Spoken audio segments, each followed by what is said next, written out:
ගාම ටිකක් තියෙනවා. රිවර්ස් එකට තමයි මගේ නම් තියෙන්නේ මෙතන. මෙතන හරි boss. IFS application test? Australia and Dubai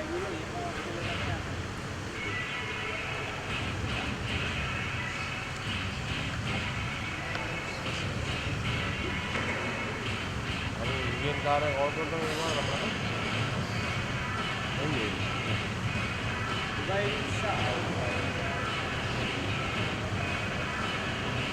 Australia itu kan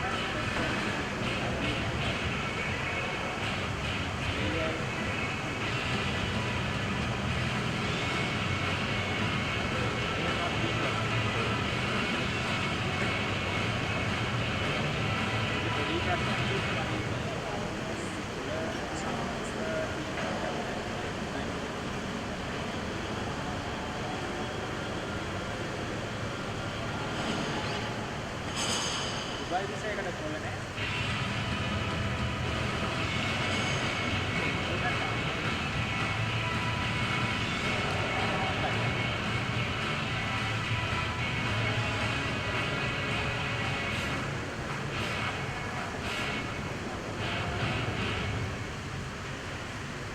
Ladies and gentlemen, please welcome Thomas Saul.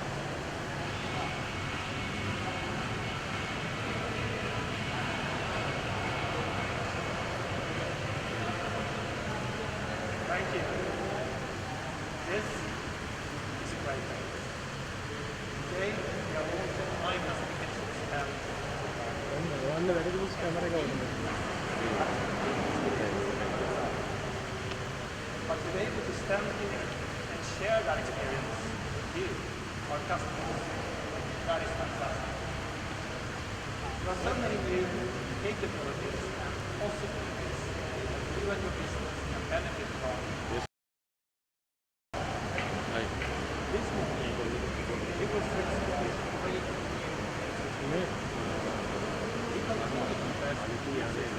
Oh, Mollywood දැන් විනාඩි දෙකකින් විතරක අර ඇවිල්ලා ඉන්නේ. Are you in the lobby?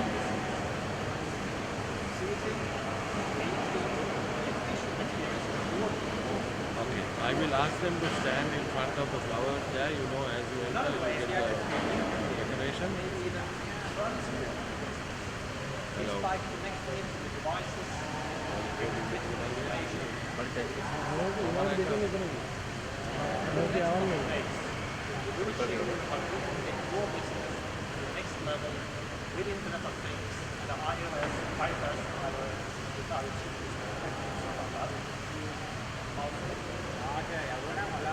intelligence. We want intelligence to run on this. But we also increasingly want our applications. This is not new. In fact, smart algorithms and AI technologies has been used in key areas of our product. But during this conference, we will show you how we are accelerating the journey to mass automation, where artificial intelligence ඒ බඩු ටික ලැබුණා. both through the Internet of Things and artificial intelligence initiatives need to be connected to your application to give you the business benefit. They are not alone. Customers, clients, හෝටලේ ඇතුලේ ඉන්නේ නේද? and other solutions you are getting. ඔය දෙන්න ගිහිල්ලා කොල්ලක් ගන්නවා. ඒකට පොල්ලක් ගන්න එන්නත් ගිහිල්ලා We will show you how IFS can help you raise the critical core and we are committed to adopting the same rate of application with equal functionality in the cloud or on-premise. We are investing in these areas. You know that What I told you for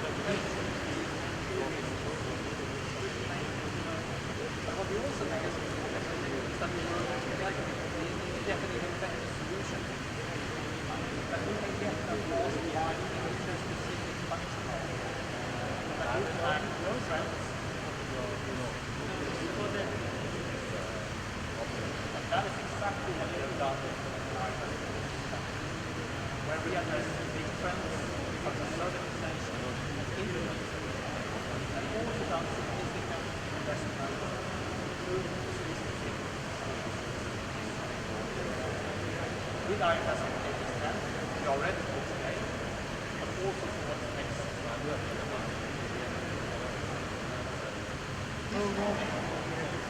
Show you some of the things that we have done in IFS. But before I do that, here's what the key words on our system together. We do that by every step of the way.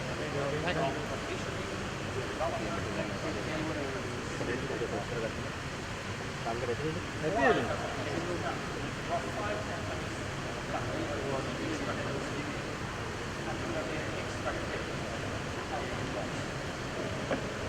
I am of course talking about our own, and they are chiefly Swiss and Batman Foundation.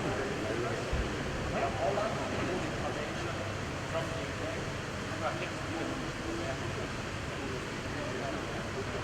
They started their journey evaluating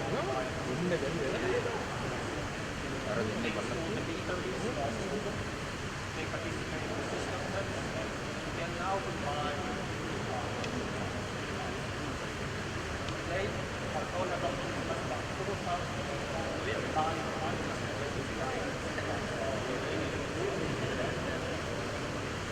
We know that joining us as an takes a special kind of trust.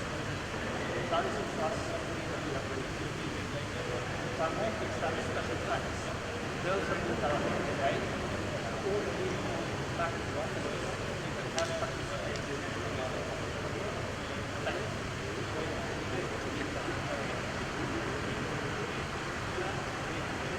And for all of you, you have the chance to get to know early adopters better already this afternoon, when you can participate and talk about their experience.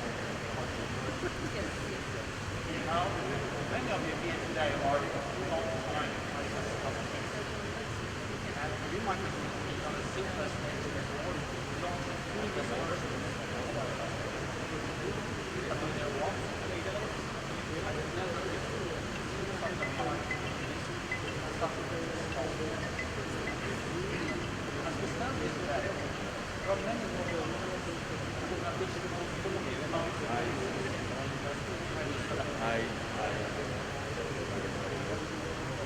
You can see some of the logos of the behind me. Most of them are already in the right of. So we are very happy and we're very proud of our work. Now, to remind you those of you what we actually know and to do that, please welcome on stage our CTO, Darren.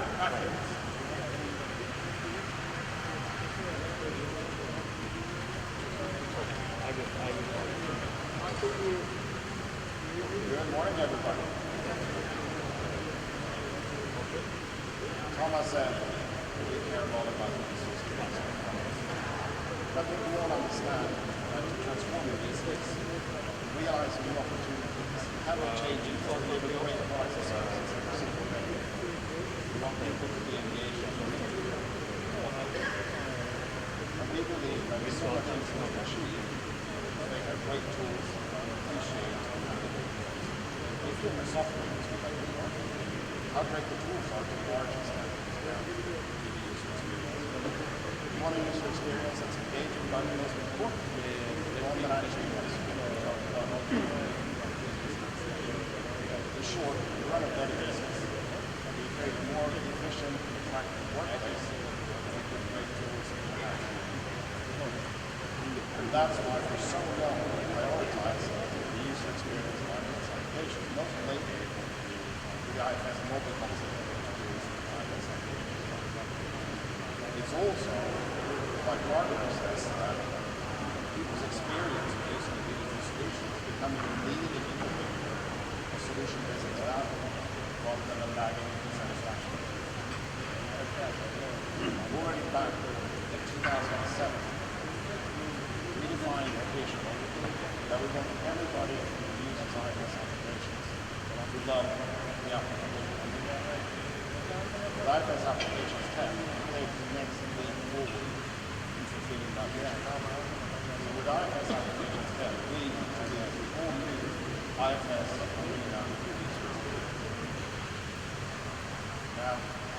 arena is an intuitive, innovative, browser-based state-of-the-art experience for IFS applications. What it cares about the name, arena, comes from the fact that it has a certain aura, distinctive light and feel, but it's also an arena to engage with each other, to engage with the business. The name is a combination of those two. For us, we saw a million years ago, but to give you a proper taste of the same experience, we're going to run a little demonstration. So I would like to welcome on stage from Centeki Industries, Ingrid, Tyler, and Melinda.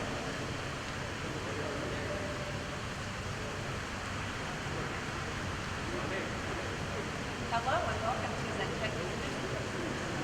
Loud on the floor today, you must be really busy. Very good thing. Well, Zentechi Industries, we manufacture packaging.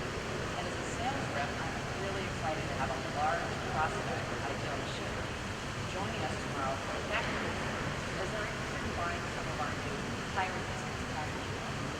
Now, for an important visit like that, I've invited one of our managers, Melinda, and one of our production line workers, Tyler, to join me on that trip. Wait, I wonder what Tyler's like.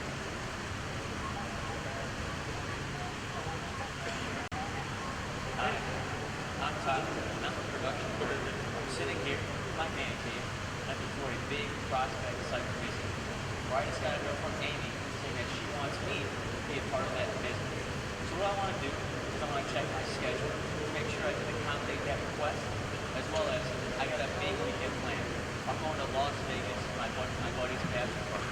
So I'm definitely going to want to take Friday off of this week. So sister, how do you go about taking a day off for your application for your company today?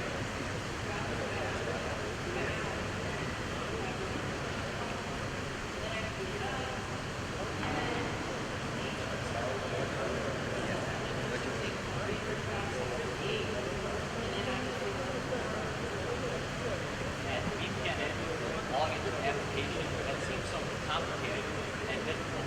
There's got to be a better way. I know my company, we just got IFS applications 10. Let me see if I can just ask the application. So I come into Skype here, we go to my IFS Arena bot, and I say, what's my schedule for tomorrow? Once again, ensures that I can accommodate Amy's request for that prospect site visit of ideal machinery. So, it looks like my schedule is free for tomorrow, May the 2nd. So I can definitely let Amy know that I can help her out. But also, I got that big weekend planned for Vegas, so I still need to ask for Friday off. IFS, I'd like Friday off. And man, this is a lot easier to have to take my laptop in my bag if I would remember it, or VPN to an application. And yep, May 4th. Well, it's nice that I can change date for ad dates on there because I guess in Vegas, they have nobody past 4 days on May 1 day when I get back. So that's when I pay time off, and I wonder if I do need to add some days. You know, do I have enough days remaining with that? Oh, perfect. I have 20 days left of paid time leave. And while I'm here, I might as well view my absence calendar.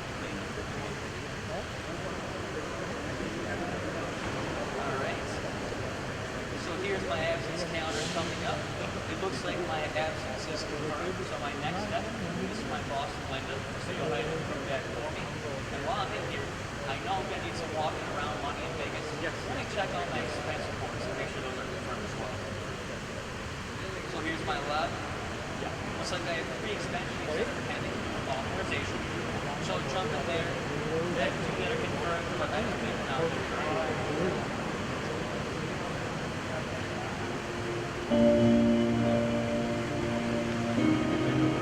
We are a connected world. As populations grow, our service demands continue to increase.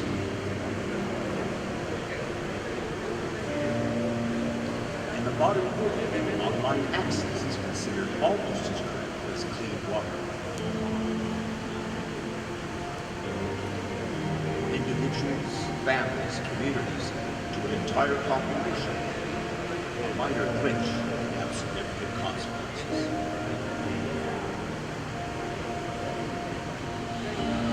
rarely realize the effort it takes for us to make the most of every day.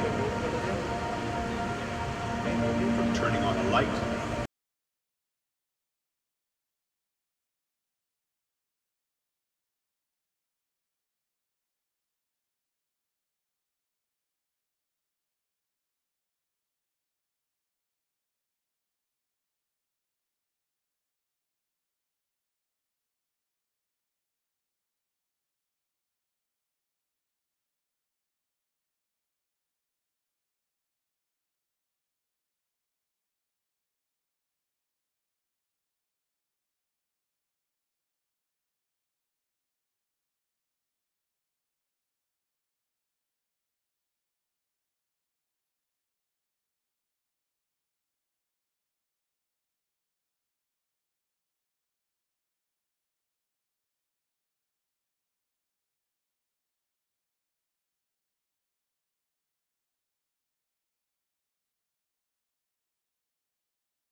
All right, good morning, ladies and gentlemen. I'd like you to take your seats for just a moment.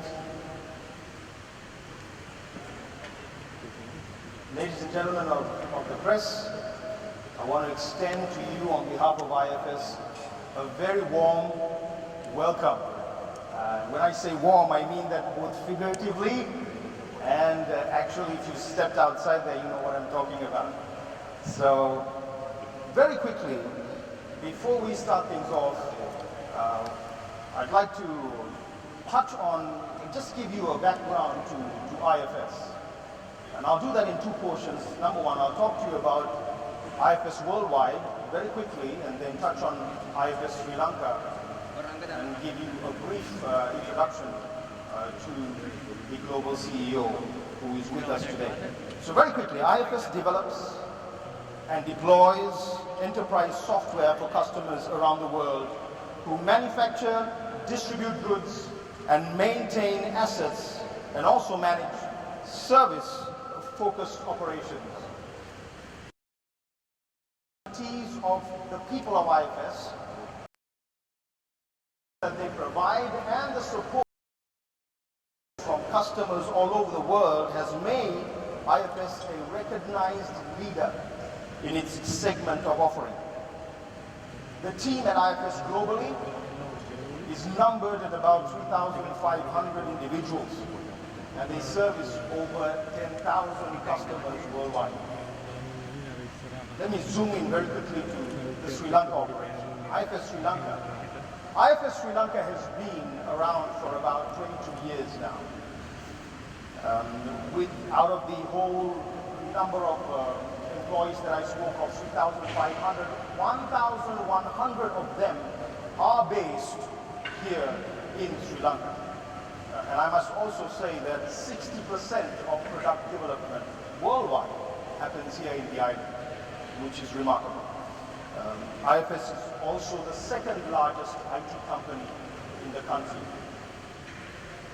IFS provides enterprise software solutions to over 150 local companies, top companies based in Sri Lanka and in South Asia. The company is an extended office of IFS worldwide and has business units such as global support, global consultancy, IFS Academy, IFS Labs, etc. Now, apart from being the largest product research and development center for IFS, IFS has also grown to become the hub for providing consultancy and support services to its customers all over the world here from Sri Lanka. Ladies and gentlemen, IFS is in fact, the company is in fact at very interesting crossroads right now, dramatically enhancing its global strategy. And at the helm of all these changes that I'm talking to you about is the company's global CEO, Mr. Darren Roos. Let me give you a quick introduction to Darren. Since Darren joined IFS approximately about a year ago, he has been responsible for incredible transformation that is in extending IFS's leadership position in a number of areas such as field service management, enterprise asset management, and enterprise resource planning markets. Let me take you a little bit down history here. Before joining IFS, Darren was very much a part of SAP's global ERP cloud business, where he had end-to-end responsibilities for all product and go-to-market functions, and an organization of over 5,000 staff.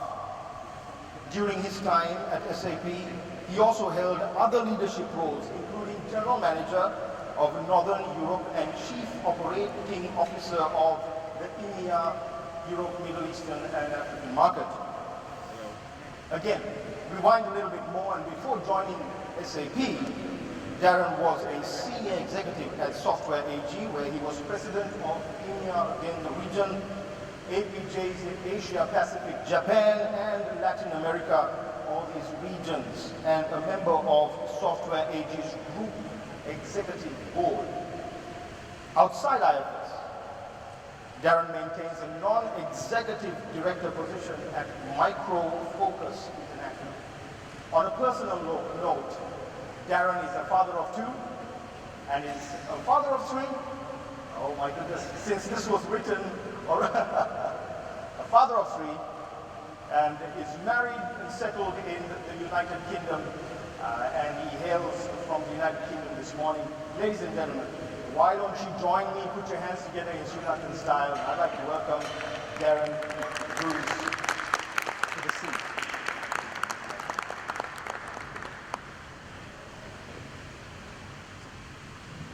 Thank you, Darren. So Darren, to kick things off, first and foremost, I'd like to welcome you, I believe, to Colombo, Sri Lanka. Yes. What do you feel about your second arrival? Look, I really enjoyed my first visit to Sri Lanka. It was almost exactly a year ago that I was here the first time, and I think I was immediately really by the caliber of the infrastructure, the quality of the people, the feedback that I got from customers who had great things to say about the quality of the support and consulting offering that we delivered out of Sri Lanka, the quality of product that we delivered out of Sri Lanka, and as a result, back then I made the commitment that we would continue to invest and grow our Sri Lankan operations. So it's been I think IFS have been in Sri Lanka for over 20 years, and it is a real competitive differentiator for us. So it's a pleasure to be back here, and it's exciting for me to see what we're doing here. Also, great to have you back, Darren. Darren, significantly, you're also here just a couple of days after International Women's Day. Yes. Now, do women play a significant role in IFS? How does that happen? Yeah, so I'm a passionate advocate for gender and generational diversity. And what does that mean? It means that since I've come to IFS, we've invested significantly in transforming the executive leadership team. So today, 50% of our executive leadership team are women. Previously, there were none. We also, from a Sri Lankan perspective, around 40% of our total workforce are women, and over 30% of our leadership in Sri Lanka are women. The other thing that I'm really proud of, and it's a huge competitive advantage for us, is that we also employ quite a young workforce in Sri Lanka. The fact that we're able to attract young graduates from the universities and colleges to IFS is a really big thing, because the thing is that we want to be able to build next generation capability in our technology. So having young people who have the ambition and drive to drive change is a really important part of our business. So we see that both globally, but particularly here in Sri Lanka. Right, exciting.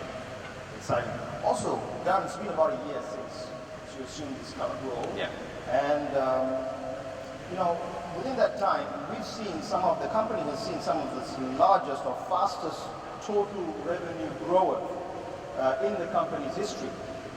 Now, that is no small feat. Just a quick recap for the sake of the audience on those numbers. Net revenue growth of 23% year on year to $606 million.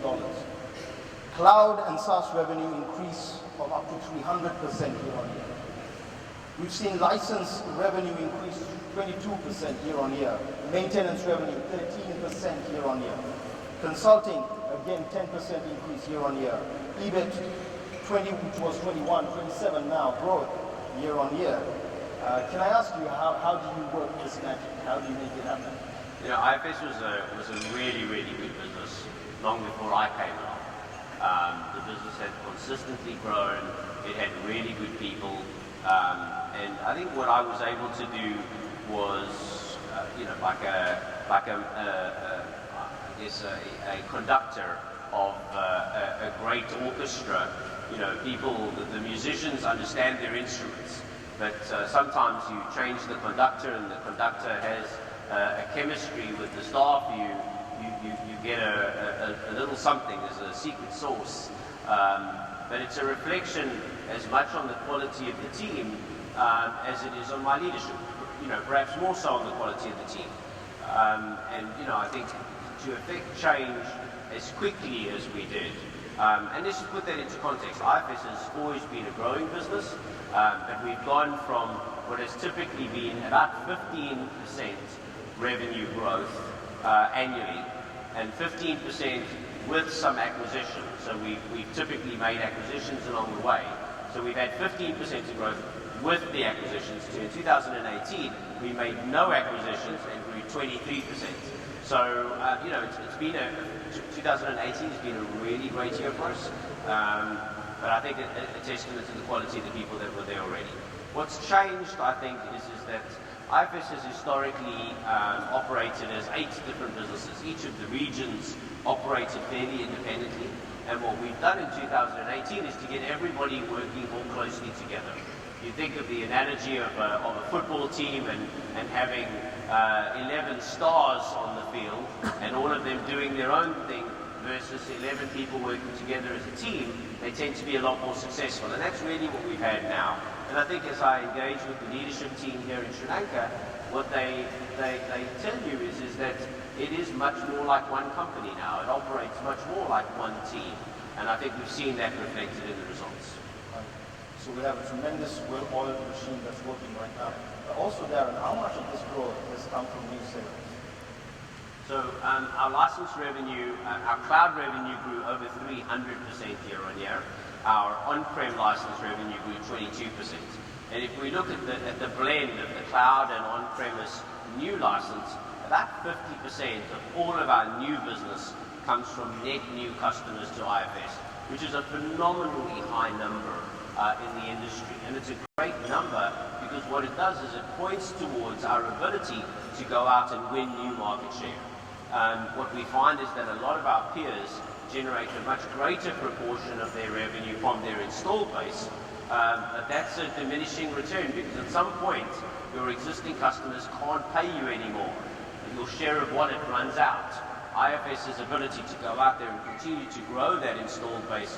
You said earlier in the intro that we're at over 10,000 customers now, and obviously that's growing very quickly. So, that's a really good place for us to be.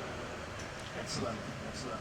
And also, noticeably, IFS has seen a lot of products launching out as well recently. Yes. Number one is Applications 10. IFS Field Service Management 6, Customer Engagement Solutions. A number of them have just kept coming out. How much of this do you see is differentiating the market today? Look, one of the things that a 3 years ago now, IFS was acquired by a private equity firm called EQT. And at the time, there was a lot of concern that IFS would not invest as much as they had been investing in the past into new product development. There's often a concern from customers that when tech firms are acquired by private equity, that they focus more on profitability than on growth. And we've done the opposite. Let's be very clear, we've done the opposite. If we look at the R&D investment from before EQT acquired IFS to now, we've doubled our R&D investment. We invest 14% of our revenue in R&D, which is incredibly high. I think yesterday I saw an article on how much Apple, as an example, invests in R&D, and it's less than 10% of their revenue. So we're right on a best practice level innovation within IFS, and that remains incredibly important to us because our customers need us to continue to innovate. They need us to continue to drive the pace of change. We're in the midst of the fourth industrial revolution. We're seeing this huge shift and influence of artificial intelligence, of robotic process automation, of augmented reality, the move of quantum computing. All of these things are having a huge influence on all of our customers. And for us to remain relevant, we have to continue to invest in R&D. What we do is we also do a very large proportion of that investment in Sri Lanka, which means that we get a great level of efficiency also, because what we see is we see great innovation, and that's incredibly important to the future success of IFS. Right, right. And also, I mean, let me just shift things in terms of our present conversation and move towards the global climate that we're noticing change so rapidly around us. What are, Darren, if I could ask you, the macroeconomic headwinds that impact the services of IFS as they are offered today? Look, I think it's fair to say that if you look at our results, we're probably not seeing a huge impact on our results of the macroeconomic trends, but they are very relevant because they're relevant to our customers. So if we think about the impact, the largest part of our business is in Europe, and obviously Brexit is having a significant impact on the way our customers think about the way they will go to market, the impact of potential trade levies that will be applied, and that uncertainty is causing our customers to think about what they need to do to be future-proof. How do they contend in a world where perhaps the borders as they've known them are drawn differently? From a global economic perspective, we obviously see significant ructions in the potential trade wars between China and the US. But also, you have a US environment which is a lot more volatile, where historical agreements are being brought into question, and that creates a tremendous amount of change. So what IFS really looks to do is to capitalize on that change. Our customers are all looking at the same macroeconomic conditions. They're all asking themselves the same question, which is what happens if the product that we buy increases in price and the price that we can achieve goes down? How do we deal with that change? And we're incredibly fortunate because the technology that we sell is explicitly intended to help our customers deal with that change. Understanding their supply chain, understanding their demand, understanding what their employees are thinking about so that they can better deal with labor inflation or competition. These are all the things that IFS helps our customers to do. So, the reality is we're very fortunate in this context. We've actually benefited from the change, and I think we will continue to benefit from it. Right. Recently, of course, we're also seeing a lot of advancement in terms of artificial intelligence and ethics and, Brexit. A lot of instability around us as well, becoming a part of all these changes. How do you see that they're affecting IFS? Look, I think I've just touched on the macroeconomic change and the impact that Brexit has, but there is a technology shift also.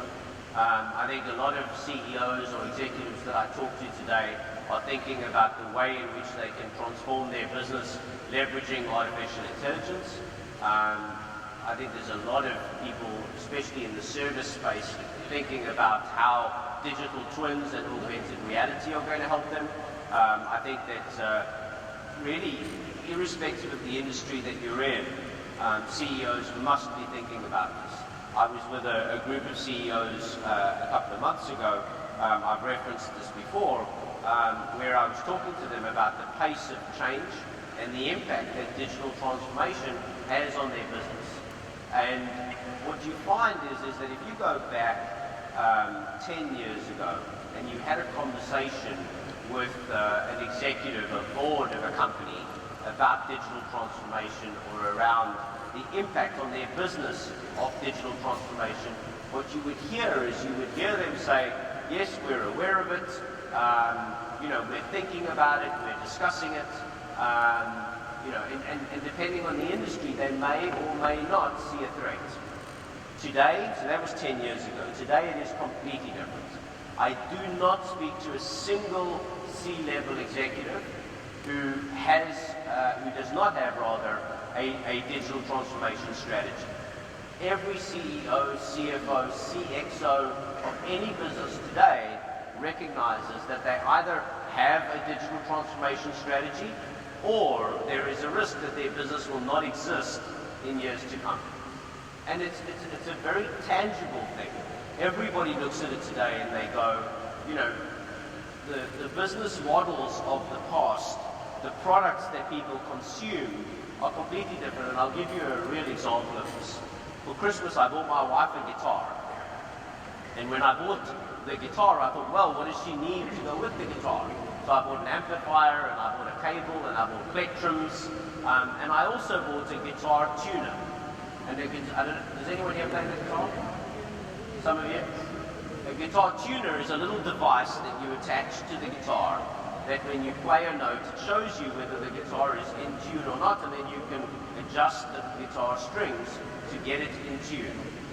And yes, it was actually yesterday, the day before yesterday, before we flew, I noticed that the guitar tuner was still in the box. And I knew she'd been playing, so I said to her, why haven't you used the guitar tuner? And she said, because I have an app on my iPhone. So the manufacturers of guitar tuners are out of business. There is no demand for guitar tuners anymore because people who can buy a guitar have got a mobile phone and then they're more likely to download the app on their mobile phone. They go and fiddle and get out a guitar tuner that they have to pay money for when they can download an app for free on their phone to do the same thing. And this is the way that all CEOs and CXOs are thinking about their business. Is their business robust enough to deal with an unconventional threat? Because I can tell you now that the people who made guitar tuners didn't think of Samsung and Apple as their competition. You know, that's not the way they thought about it. But today, the world is completely different. Our customers have to think about that competition coming from somewhere that they've never expected before. And for them to do that, what do they need? They need better visibility into their business. They need better visibility into their supply chain, better visibility into their customers. They need better relationships with their customers so that when the change happens, that they can spot it earlier and respond accordingly. Right. Darren, how do you feel Sri Lanka's role would be in assisting with all these changes that are happening, in particular with the Cloud Service Center and IFS Labs? So look, I've touched on the challenge that our customers face, and for us it's no different. In the ERP or FSM market, in our business software market, we also face threats. And for us to be confident that we can retain our customers and we can continue to grow our business at the pace that we have to be confident that the service that we provide is better than our competition, that we're able to help our customers to deploy software faster, that we're able to help our customers get new technology, the latest innovation constantly, and that they're able to do all of that at a lower total cost of ownership than they've ever been able to do it before. And the great thing for us about Sri Lanka is that we have scale. We have scale. And that enables us to ramp up capability much faster than we can anywhere else in the world. So, you know, I think the biggest footprint that we have outside of Sri Lanka is probably 300 odd people, maybe 400 people in Sweden and in the US. Whereas here, as you said, we have 1,100 growing to 1,300 people just in the next few months. That growth enables us to scale the business to do things like support our customers in the cloud through our cloud operations center, or through our support center, or in ramping our consulting capability. So Sri Lanka is incredibly important to that scale. So we touched earlier, our license is growing 49%. In order for us to provide consulting services, support services, cloud support services for that growth, we need to be able to scale our headcount also, and Sri Lanka provides us that capability. Right.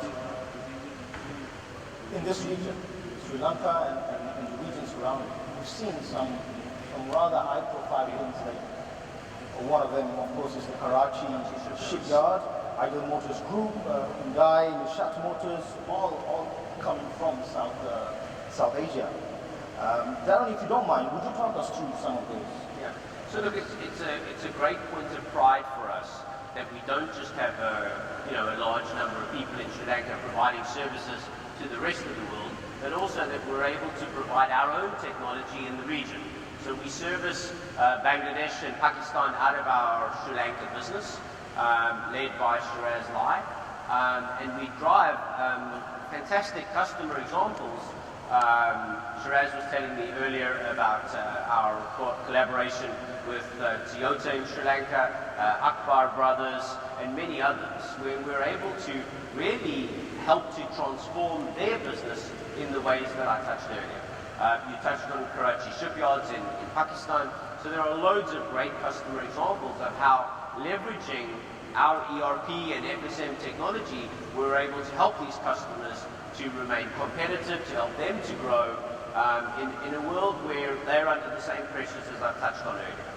The thing that's really important is that we're there for what we call challenger customers. Customers that want to be the best, customers that are constantly pushing out themselves. And that's really what IFS is there for. We're the challenger brand who is there to help customers to drive change in their business. I know, Darren, you spoke about the numbers, the footprint in Sri Lanka, and so on and so forth, but what do you think are the contributing factors to these wins? Look, I think we've always stayed very focused on providing sensible solutions to customers. I touched earlier on the fact that customers are looking for solutions that they can deliver quicker.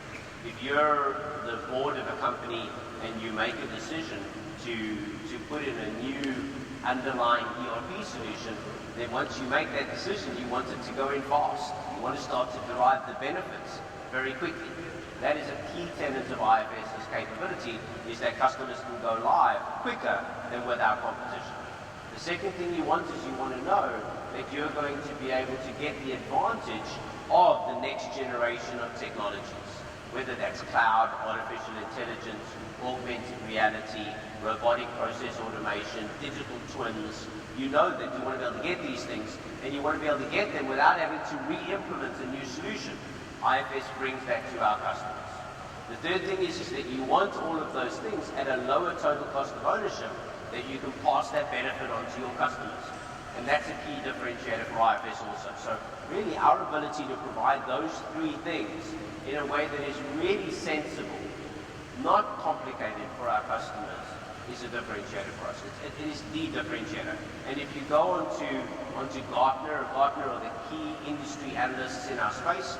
If you go onto Gartner Peer Insights, which is where customers rank their vendors, we are the #1 ranked ERP company in the world, and we are the #1 ranked FSM company in the world, above all of our competitors, ranked by our customers.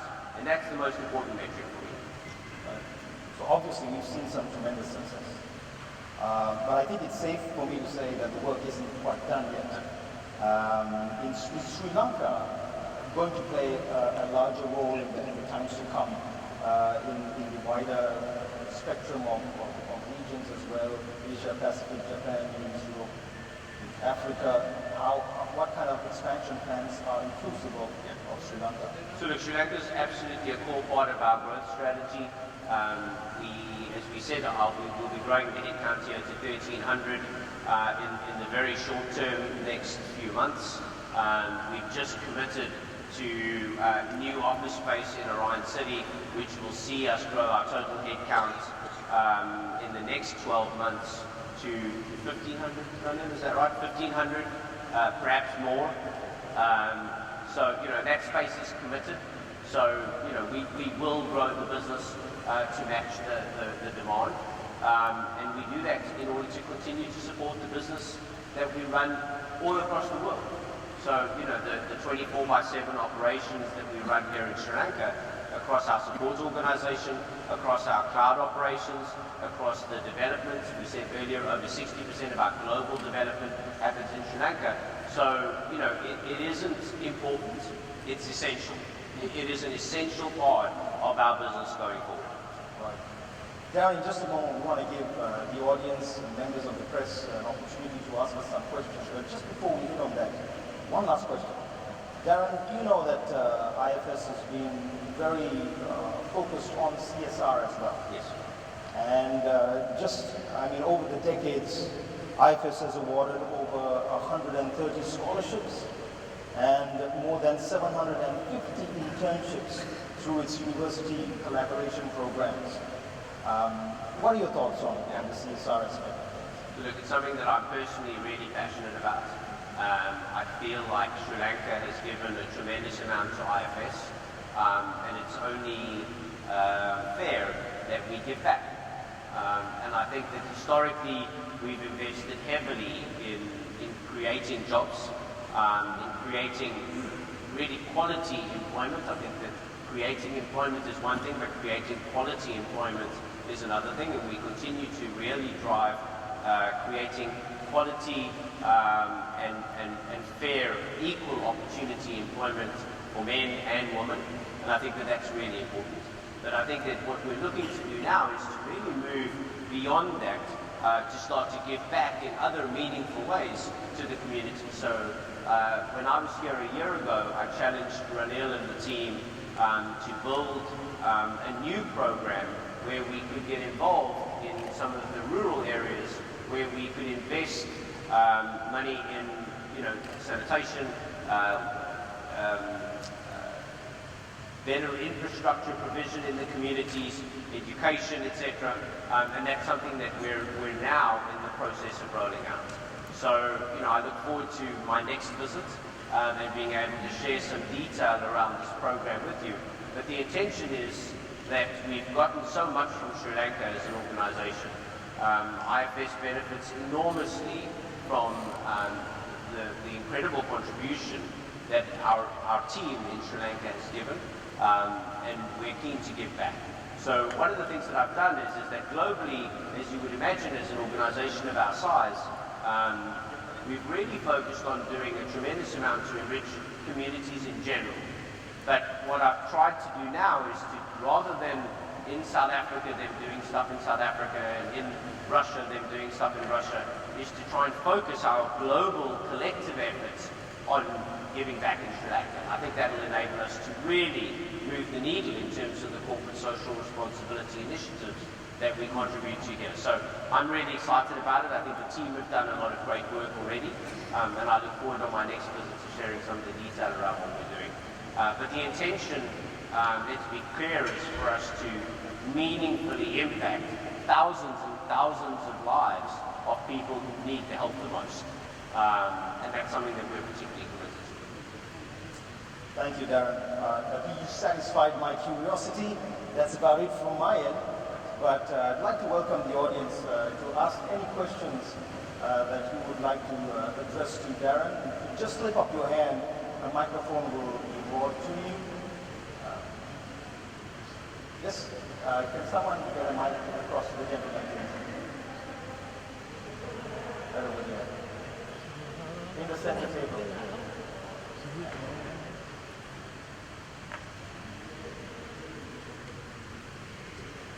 This question might be a very stupid question. There are no stupid questions. Hang on, just a minute. What does IFS stand for? I don't know. Industrial and financial systems.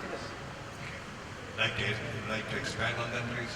Yeah, so look, the business has been around since 1983. They're right, Thomas, if I got my dates right, 1983.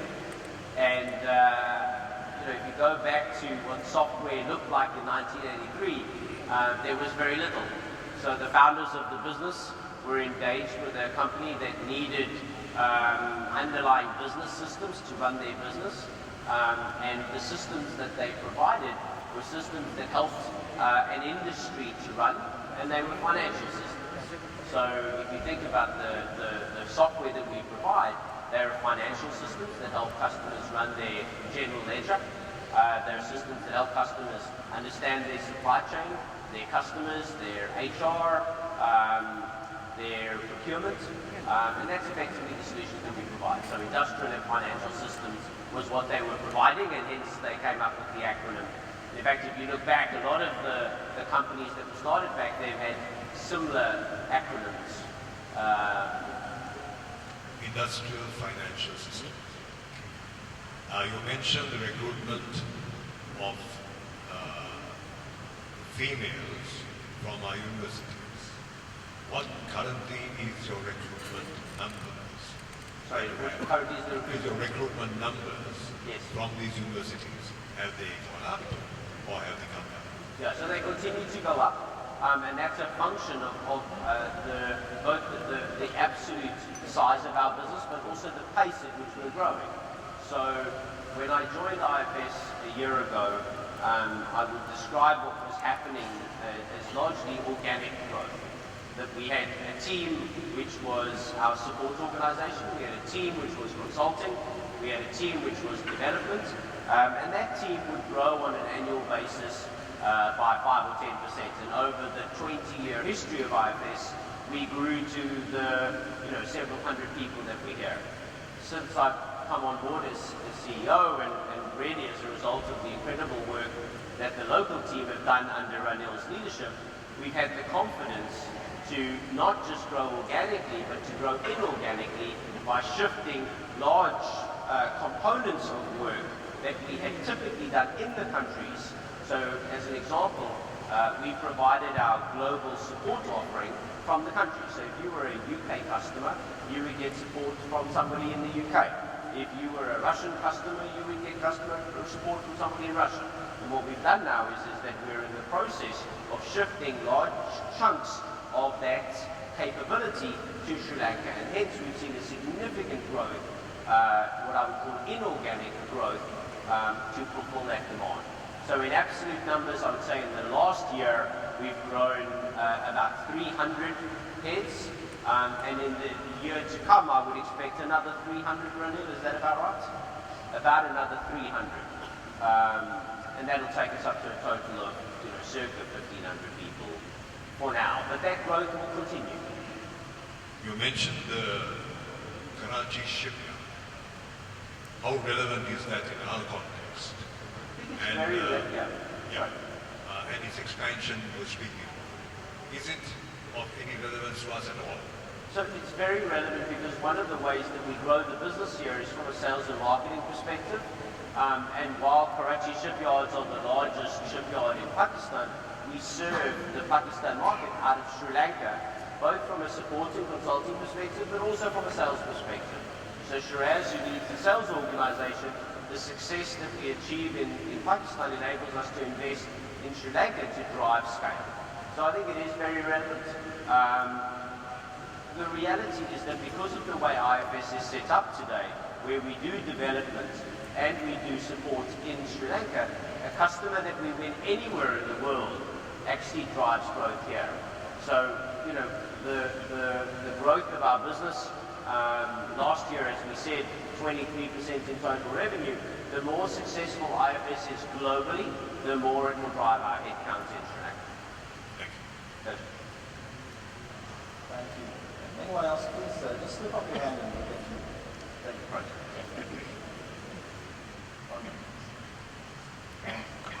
What are the targets that you all have set up for this year?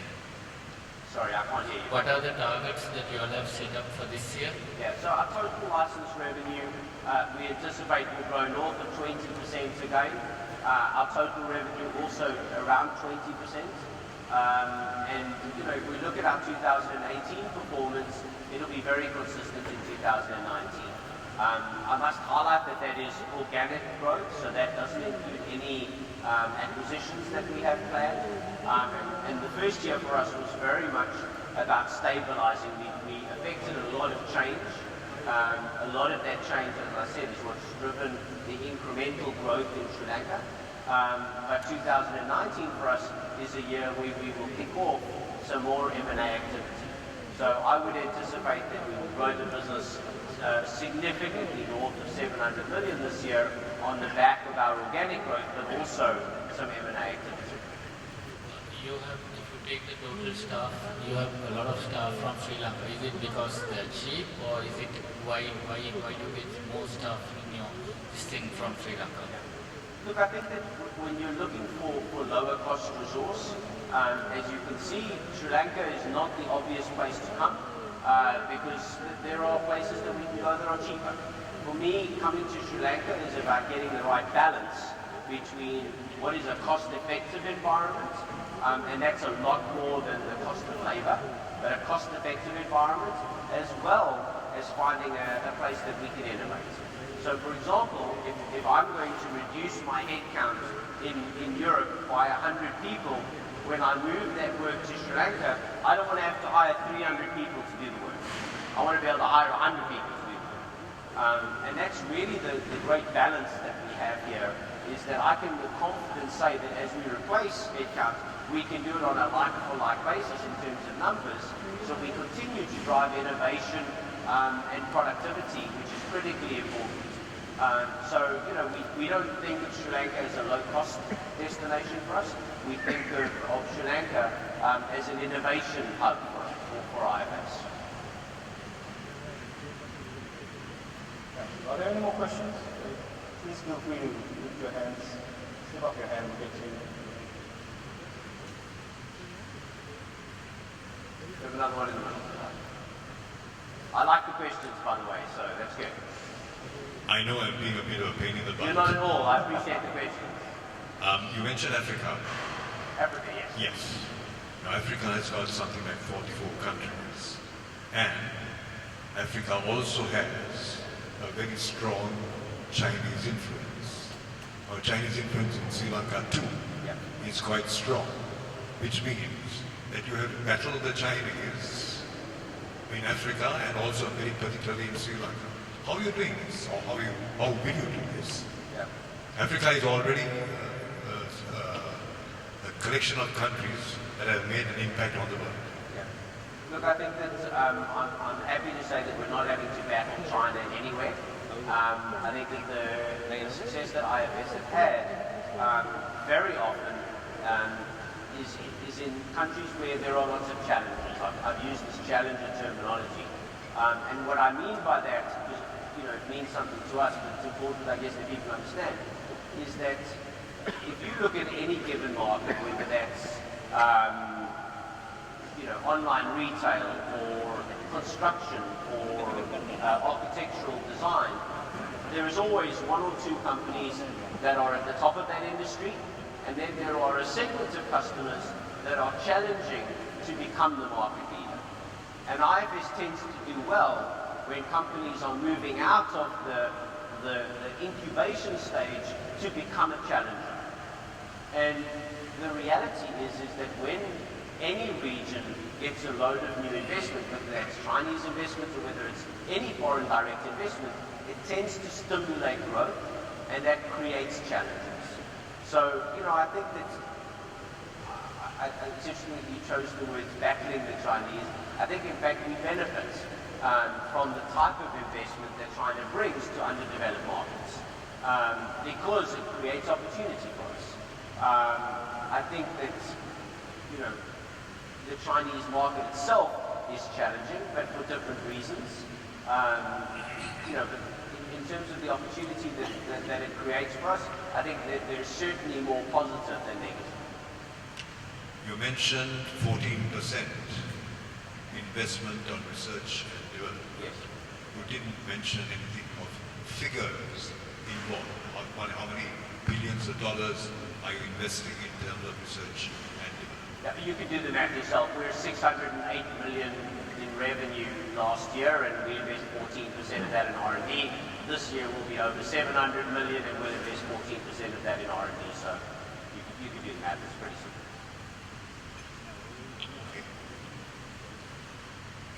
Any other questions? The gentleman in the front. The last year there had been a 300% growth on the cloud from a small base, I guess. How big is that business, and going forward, where do you see cloud being revenue? Yeah, so out of 2018, it was about 70 million dollars, and one of the things that IFS really prides itself on is that we exist in a market where a lot of our competitors are pushing their customers to deploy in a specific way. And that choice that we give our customers, I believe, is differentiated. So the way that we present it to our customers is that we say, look, we have a world-class cloud offering. We can validate that. And if you want to deploy in the cloud, we can support you in the cloud. If you want to deploy on-premise, we're happy to continue to deploy you on-premise. It is your choice. So for that reason, we have explicitly not set specific cloud targets because I want our customers to define the pace at which they change to the cloud. A lot of our competitors have opted not to go that route. A lot of our competitors are forcing their customers to the cloud. But I believe that that's a function of what the competitors' investors want rather than what the competitors' customers want. And we are customer focused. And I think that it's disingenuous for me to, in one hand, say that we are customer focused and we have a future guided by our customers, and then to say, but you have to deploy in the cloud. So that doesn't make sense to me. I think that we're very fortunate in that we have an investor in EQT who supports that vision, that we remain customer focused. And I think that ultimately our customers will choose to deploy in the cloud. But we're proud of the fact that that change, that shift, will happen at our customers' pace, not at the pace that we predefine. Your plans for Orient City, can you please explain that? Sorry, I didn't. You are looking at expanding into Orient City, the next expansion in Sri Lanka. Can you explain that? All I'm hearing is the plan for expansion is Orion City. Oh, it's Orion City. Sorry, yes. So we move into Orion City in June. Is that right? So we move into the offices in June. As I've said, in fact, I think once we start to occupy Orion City, we go to 1,600, I think, total seats. 1,500? 1,600? In Sri Lanka, I mean. So we'll have two offices. We have another office, which is a new modern office, which I'm sure some of you have been to. I think we've got about 350 or 400 people there, plus another 1,200 or something like that in Orion City. You know, I have no doubt that we'll continue to grow, and it's just a case of finding the right balance of whether we do that in one location or whether we move to a third location also. Because we have different functional areas here, it's okay for us to be in multiple locations, because as long as the developer people are in one place, or the people who are developing together are in one place, the support are in one place, corporate infrastructure services are in one place, and consulting are in one place, it's okay. But at the moment, we'll have two locations. The move means you were looking for a specific location, is it, in housing your operations? So we've already committed to the Orion City space, and that move, as I say, will happen in June. We do have just a little more time, so if there's any other questions, please. All right, one more question. You should just keep them on. You mentioned Brexit. Yes. Now, how important is Brexit to the UK? I think UK, in any case, wants to be exclusive from the rest of the European countries. Now, you want to join the European countries, or you still want to remain exclusive in relation to sterling, or you want to be with the euros? Now, that is something very important that we need to know, because that is a current topic that's been discussed worldwide. Also, if you're looking at the other side of the Atlantic, how is your relationship with the Greeks? Yeah.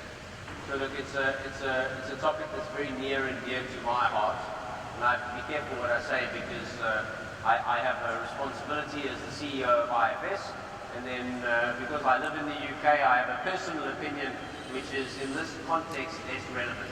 I'd be happy to have a conversation with you on my personal context afterwards. From a business perspective, it has very little impact on us because we're a Swedish business, not a British business. So while I'm based in the UK, we report all of our revenue in Swedish krona, and our head office is in Sweden. So because of that, we're very fortunate. The business that we have in the UK is predominantly with customers that operate predominantly in the UK, and as a result we see very little impact on those customers through a potential hard Brexit.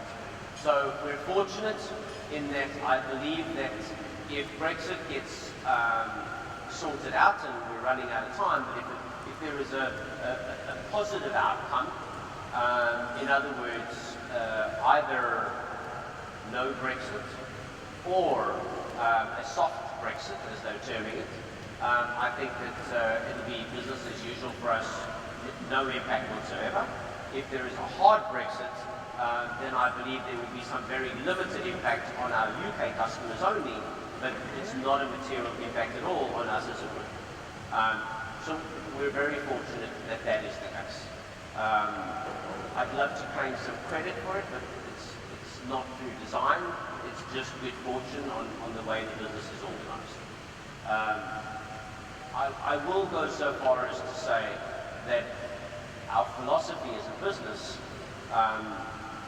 is that it's important to us that we're able to work with customers who are able to do business globally. And that means that new borders, new trade regulations, by definition, are not a good thing. So to be clear, we want an open trading environment for our customers because we believe that that's what leads to a better global economy. In terms of the impact on the US, you touched on the US.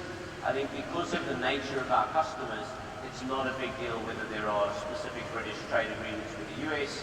I think that the impact on our business is not really immaterial from a results perspective.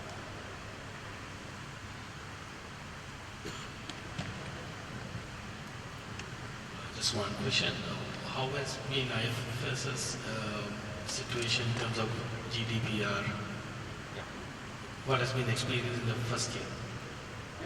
I think the lead up to GDPR created a tremendous amount of angst because of specifically the level of penalty associated with GDPR breaches. And I think in many ways it had exactly the desired effect, which is that companies invested heavily in order to ensure that they wouldn't be caught on the wrong side of a GDPR breach. IFS is no different. We've put a lot of time and effort into it.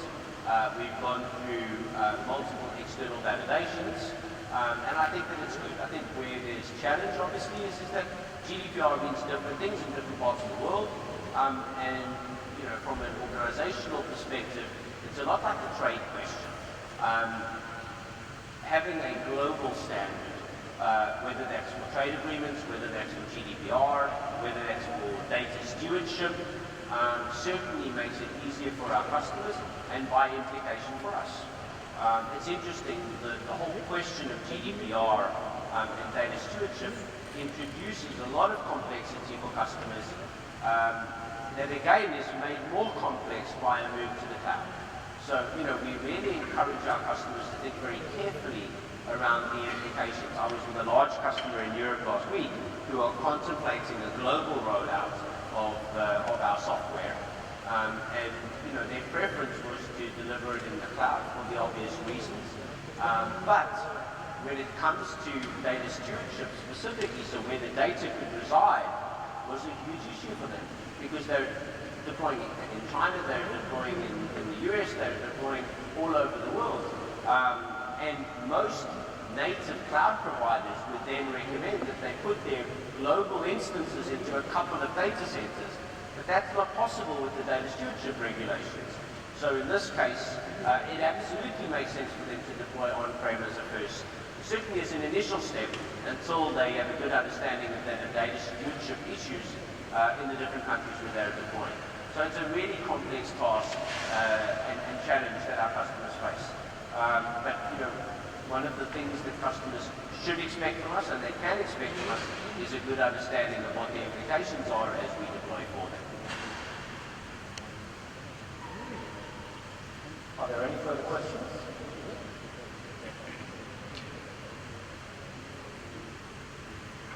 All right. So finally, in conclusion, on behalf of IFS, one more time, I'd like to say a very big thank you to all of you members of the press for being with us today. Thank you so much for coming. And please enjoy the rest of the morning. There is a brunch served at my left, and you're free to come speak to Darren during the course of the next 2 minutes as well. Thank you very much. Thank you.